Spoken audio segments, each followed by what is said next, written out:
Pak, Bu.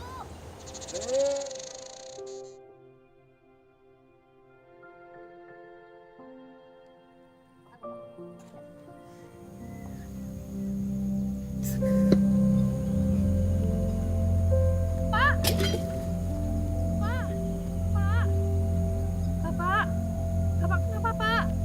Pak, Bapak.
Nih Bu, kalau ada masih kurang, jangan segan-segan hubungin saya ya.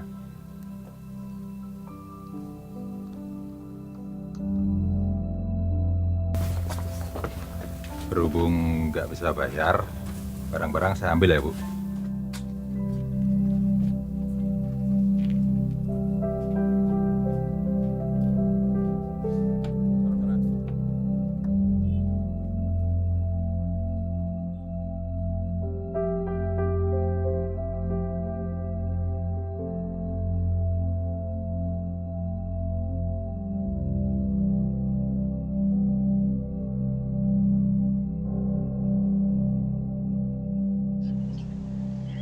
Loh, tadi itu siapa, Bu?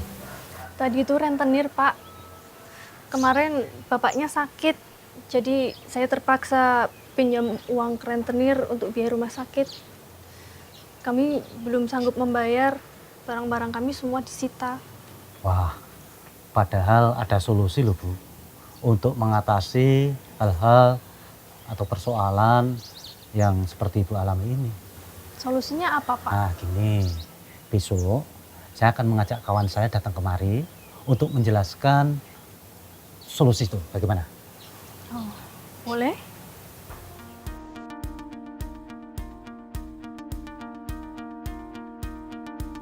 Nah, Pak Adi, Bu Adi, perkenalkan, ini kawan saya, namanya Mbak Ami. Nah, Mbak Ami ini datang kemari untuk menjelaskan mengenai solusi tentang persoalan-persoalan yang Bapak dan Ibu alami. Begini Mbak Ami, sebelumnya kami hidup baik-baik saja. Ya, walaupun cuma keluarga petani, tapi kami sangat bahagia dan berkecukupan. Sampai akhirnya Bapak sakit dan saya terpaksa hutang rentenir untuk melunasi biaya rumah sakit yang tinggi dan kami tidak sanggup membayar. Ya, saya turut prihatin dengan apa yang menimpa Bapak dan Ibu sekeluarga. Tapi ya kita namanya manusia, setiap hari melaksanakan aktivitas ya entah memasak, bekerja, dan dari aktivitas yang kita lakukan itu kan pasti ada resikonya. Nah, untuk resiko itu sendiri kan dibagi 3 jenis ya. Jadi ada resiko yang dialami oleh diri sendiri, kemudian resiko yang menimpa harta benda, dan yang terakhir adalah resiko yang menimpa kegiatan usaha. Yang pertama adalah resiko yang menimpa diri pribadi. Nah, itu contohnya seperti kesehatan. Kemudian ada kecelakaan dan kematian. Yang kedua adalah resiko yang menimpa harta benda. Nah, itu contohnya seperti kebakaran, kemudian perampokan, kecelakaan, dan bencana alam. Dan yang terakhir adalah resiko yang menimpa kegiatan usaha. Itu semisal gagal panen, kemudian ruko terbakar, dan juga ternak yang mati. Mbak Ami, kalau terjadi musibah itu kan besar sekali biaya yang harus kami keluarkan. Lah terus cara menghadapinya itu bagaimana, Mbak? Jangan khawatir Pak Adi, pasti ada jalan keluarnya. Nah, sebelumnya kita bisa melakukan 3 hal untuk menghadapinya. Ada 3 hal yang harus kita siapkan. Yang pertama adalah menyiapkan diri dan lingkungan sekitar untuk mengurangi resiko. Kemudian, yang kedua adalah menabung atau mengumpulkan dana bersama. Yang ketiga adalah menjadi peserta program asuransi untuk mengurangi resiko yang merugikan yang bisa dipindahkan kepada perusahaan asuransi. Mbak, apakah bisa dijelaskan apa itu asuransi? Jadi gini Pak, Bu, asuransi itu adalah suatu cara untuk memindahkan resiko dengan cara membayarkan sejumlah uang yang disebut premi ke sebuah perusahaan asuransi. Nah, ada beberapa istilah yang harus diketahui. 1. Penanggung, ialah perusahaan asuransi yang memiliki produk asuransi. Yang kedua, tertanggung, ialah pembeli atau pengguna asuransi. Yang ketiga, polis, yaitu dokumen yang memuat kontrak asuransi. Yang keempat, premi adalah besarnya biaya atau iuran untuk membeli produk asuransi. Nah, yang kelima adalah klaim, yaitu besarnya ganti rugi atau santunan sebagai akibat terjadinya risiko yang dijamin.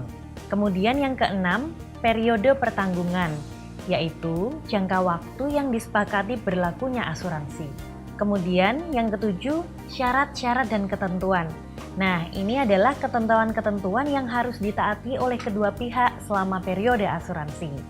Nah, yang kedelapan adalah dokumen klaim atau santunan, yaitu dokumen yang harus diserahkan pada waktu mengajukan tuntutan. Yang kesembilan, pihak yang berwenang adalah pihak-pihak yang ditentukan untuk memberikan legalisasi atas suatu tuntutan.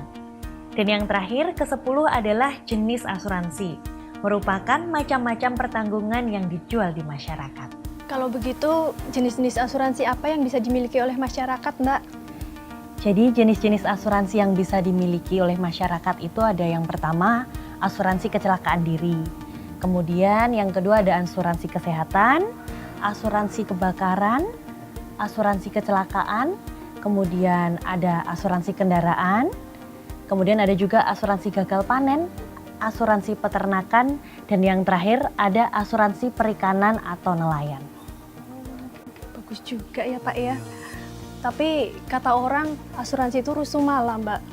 Rumit, susah, mahal, dan lama bayar klaimnya. Lalu adakah asuransi yang pas untuk masyarakat seperti kita ini Mbak?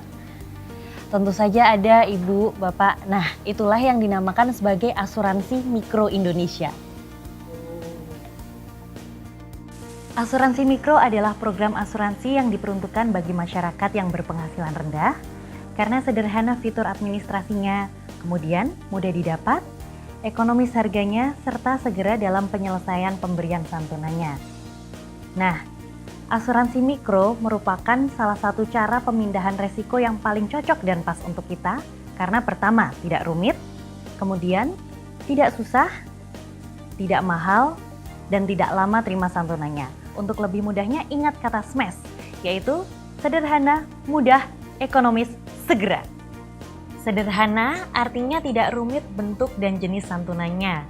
Artinya tidak memakai polis yang panjang dan sulit dipahami, bisa memakai selembar sertifikat atau seperti voucher isi ulang. Mudah, artinya mendapatkan produk asuransi tidak harus ke kantor cabang asuransi, tetapi bisa dibeli di swalayan, kios-kios, kantor kepala desa, atau tempat lain yang ditentukan baik secara pribadi maupun kelompok.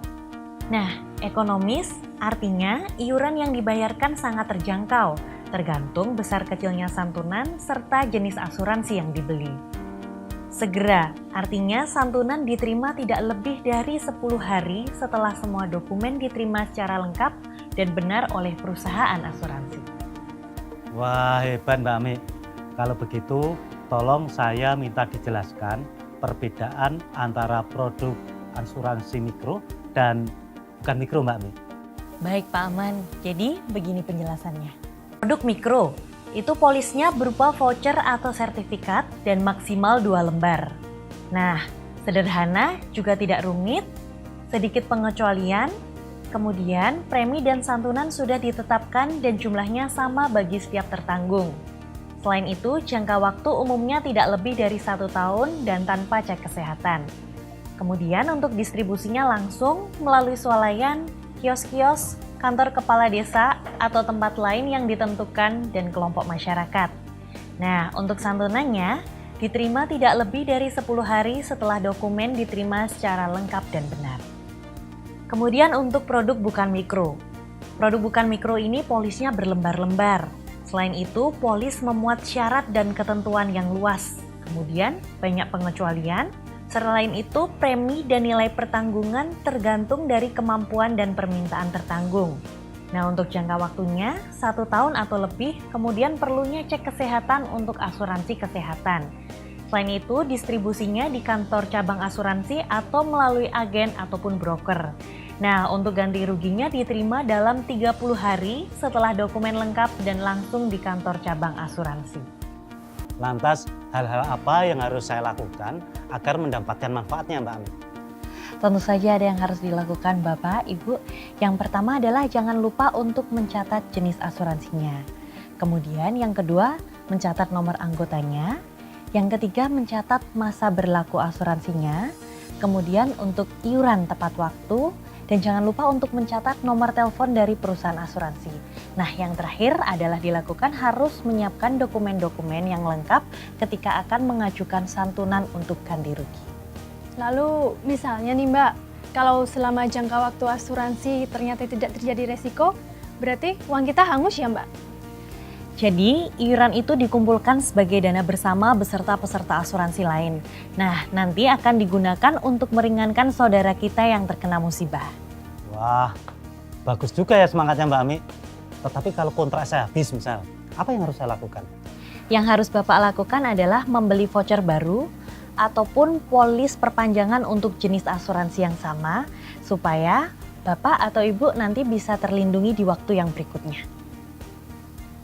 Mbak Ami, apakah dimungkinkan kita memiliki lebih dari 1 sertifikat polis atau voucher untuk asuransi yang sama? Itu bisa saja Pak, tapi tergantung dari jenis asuransinya. Karena pada umumnya asuransi dibatasi hanya 1 jenis saja untuk 1 orang. Mbak Ami, kalau ada musibah yang dijamin, dokumen-dokumen pokok apa sajakah yang harus kami siapkan dan kirimkan agar mempercepat penyelesaian, Mbak? Jadi dokumen pokok yang harus disiapkan adalah yang pertama, voucher atau sertifikat polis yang masih berlaku. Kemudian yang kedua adalah fotokopi KTP, dan yang terakhir adalah surat dari yang berwenang sesuai dengan jenis asuransinya. Terima kasih ya Mbak atas penjelasannya. Ternyata asuransi itu sangat kita perlukan dan tidak serumit yang saya kira. Sama-sama, semoga bisa bermanfaat buat Bapak dan juga Ibu sekeluarga ya. Ya, program pengembangan asuransi mikro Indonesia sangat didukung oleh pemerintah dan otoritas jasa keuangan. Hal ini juga sebagai upaya untuk meningkatkan kesadaran masyarakat dalam berasuransi sekaligus menciptakan masyarakat yang tangguh. Melalui asuransi mikro, beban hidup kita menjadi lebih ringan. Asuransi mikro, sederhana, mudah, ekonomis, segera.